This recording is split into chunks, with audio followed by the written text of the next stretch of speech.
Elsewhere, Manchester United are threatening to walk away from a deal to sign the keeper Andre Onana due to the difficulty in negotiating with Inter Milan. Erik Ten Hag, though, has been noted to say he is content to start with Dean Henderson if that has to be the case. I mean, they've been pursuing him for a while, and David De Gea, that experience, obviously, they're now lost with him leaving the club. It'd be a big blow for them to miss out on Onana. They can't miss out on him.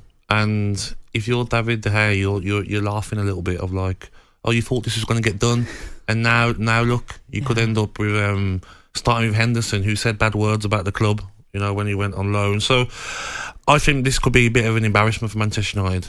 They might have to just accept that they might be paying a bit more than they want to pay, but they can't start the season off without Onana in goal, I don't think. No, because you're not convinced by Henderson, then. No, I think he's decent, but I just feel that all this saga of David De Gea not getting offered a contract, taking it off him, then just to be after Onana for this long and to not get it over the line, I think it's what's that going to be? It's going to unsettle, the team. And when it feels as though they've been pursuing Onana, because obviously Erik Ten Hag worked with him before at Ajax, they play the way that they want. He plays the way that they want to play.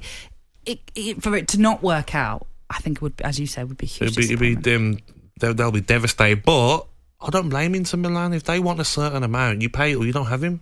Of course. We're giving you a top goalkeeper, so it's what he's worth to us. Pay it. Or don't have him. Play Henderson. Get David De Gea back. It's not our issue. And they know how desperate they are for Onana now because they've let David De Gea go. So all these different ways, they work in clubs' favours. Even the Lukaku situation, they know that Chelsea haven't got anyone else who's going to pay 35, 40 million. So Inter know, take it or leave it. Yeah. So they're all the kind of rumours, all the not yet done deals, but there was a done deal yesterday. Ooh. What do you mean, ooh? Did you not pop the champagne? To the big Aston Villa club. To the Villa? Yeah. Indeed. It was all over social media. Everyone's trending all day. Big signing. Pau Torres. Yes. How excited are you about him? I'm excited by him because he is the perfect defender for the way Unai Emery wants to play. Which is, at all costs, keep the ball moving. Don't force a pass. Earlier on in his time at Aston Villa last season, the Villa fans were getting frustrated because it was a bit like go from left back to right back, sideways. Come back sideways, and it was like, come on, get the ball forward. Yeah. But then they started seeing, okay, they've just scored off doing that, Aston Villa fans. So they got hold of it, and they had faith in Unai Emery, and that way of playing suits Torres. He's so good on the ball. And he can defend, and he's physical. He's got all the attributes for a top centre-half, and that's going to add so much competition. That's the thing for me. Tyrone Mings just signed a new deal. So you've got Tyrone Mings and Konsa. They're both left-footed, aren't they? Yeah. So you've got Tyrone Mings and Konsa, who are like number one and number two. Then you've got Diego Carlos, who was out with injury. He's a top defender as well. And now you've got Torres. You've got 4 top centre-halves. Which you need anyway because you've got Europe. Injuries. So you have to have a bit more strength in depth. Look at Arsenal. They lost Saliba and they had to play Holding, and that cost them. Yeah. So if you've got 4 top centre-halves, you're in a good position. He's so experienced as well, and a winner. He's won the Europa League, of course, with Unai Emery. He'll win things with Aston Villa as well, Natalie. You look jealous. Me? Jealous? Don't be silly. No, what's the expectation then for Villa?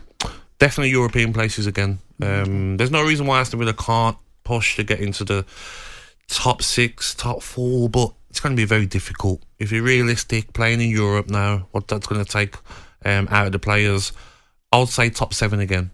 That's a successful season. Yeah, of course. How many more incomings would you need? Another winger, I would say, and maybe one more number 10, because Coutinho, he might leave. He's not been the player that we wanted. And if you're being greedy, another striker. Yes. But that is the problem. Everybody wants a striker. Exactly. And I don't know how many are available. I feel that a right back, but I've got a funny feeling that Konsa might be used as a right back some games. Oh, how are you getting that impression? Because Matty Cash wasn't in his best form last season, had injury problems. Yeah. So maybe he saw it as, I'm not giving Ashley Young a new deal because I'm bringing in Torres, and Konsa could be my second choice right back. Maybe that's how he's thinking, Unai Emery. All right, okay. I've done my coaching badges now there. UEFA And A, that UEFA is B. this is why it's great to have you on here with this insight. Exactly. You see? And this is what we love. And the fact that you're absolutely chuffed to bits that Pau Torres has got over the line. Because they've been pursuing him for a little while. Yeah, and I think what helps as well is that now you've got a defence, 2 top left-backs, Digne and Moreno. You know, Aston Villa are looking very, very, very good. And you need that squad for European competition as well, because you don't want it to be like, oh, we're playing in Europe, that's why we finished 11th, 12th. You want to be like, okay, we're in Europe, but we've got 2 teams. Yeah, you can handle both. So we're going to fight on both fronts. Yeah, look, it's going to be a busy summer. Yeah. There's more transfer activity, I'm sure, to be done at Villa. We only sign top players, you know. Top quality winners that are just going to add more depth to that Villa squad. That did have a terrific season. When you think back, actually, really quickly, when you think back to how last season started for you and how it ended, Crazy, yeah. But I think it shows that if a manager has his way of playing and gets that on board with the players, when you watch Aston Villa now, you know how they're going to play.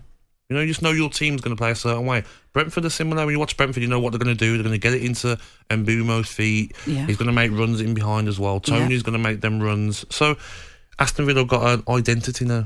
Well, and it helps that they had a settled side, which you didn't feel like Steven Gerrard had. No. That's for sure. Different players in and out. We want to hear from you this morning, as we always do. 03717 2233 44 is the number to call us on. You can also text us to 81089. Is your club doing enough in the transfer market? Are you concerned at all with just a month to go until the start of the season? Less than that, really. talkSPORT Breakfast, waking you up Monday to Friday morning from 6 a.m.